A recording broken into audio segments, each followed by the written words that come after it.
नागपुर विधान परिषद उपचुनाव के लिए कांग्रेस के नगर सेवक बड़ी संख्या में मतदान केंद्र पहुंचे। कांग्रेस उम्मीदवार अतुल लोंढे के साथ पहुंचे पार्षदों ने मतदान किया। इस दौरान लोंढे ने जीत का भरोसा जताया है। नागपुर विधान परिषद उपचुनाव में कांग्रेस ने अपनी ताकत का प्रदर्शन किया। कांग्रेस उम्मीदवार अतुल लोंढे के साथ बड़ी संख्या में नगर सेवक एक बस में मतदान केंद्र पहुंचे और उन्होंने मताधिकार का प्रयोग किया। इस दौरान अतुल लोंढे ने दावा किया कि कांग्रेस पूरी तरह एकजुट है और स्थानीय निकाय को प्रतिनिधि उनके साथ खड़े हैं।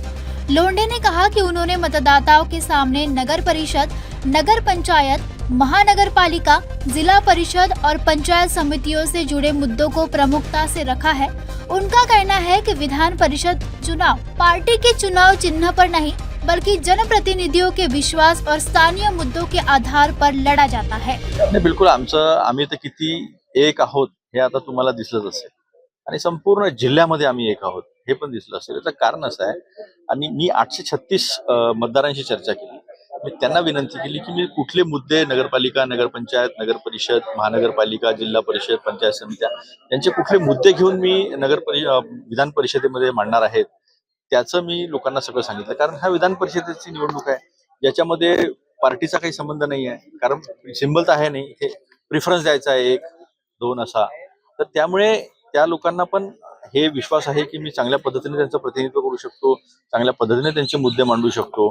आणि म्हणूनच बीजेपी कुठेतरी घाबरलेली आहे। त्यांनी आपले नगरसेवक जे सांगत होते की तुम्ही निवडणुकीत झाले नाही पाहिजे, आम्ही तर जिंकलेलोच आहोत, आमच्याकडे तर इतके मत आहेत, मग कशाला तुम्हाला कोणाला उज्जैनला, कोणाला गोव्याला, कोणाला मुंबईला, कोणाला दिल्लीला, कोणाला जम्मू काश्मीरला, कोणाला हैदराबादला पाठवावं लागलं। आणि आजही सगळ्यांना 5 स्टार हॉटेलमध्ये ठेवलं।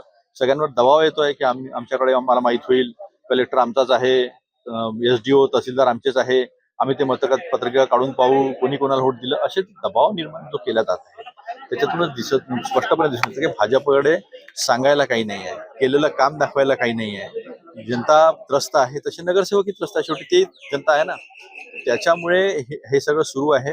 मी मुद्दे घेऊन पुढे गेलेलो आहे, विषय घेऊन पुढे गेलेलो आहे, त्यामुळे मला विश्वास आहे की हे मतदार मला मतदान करतील। आता तुम्ही बघा ना, आम्ही सगळे सोबत आलेलो आहोत।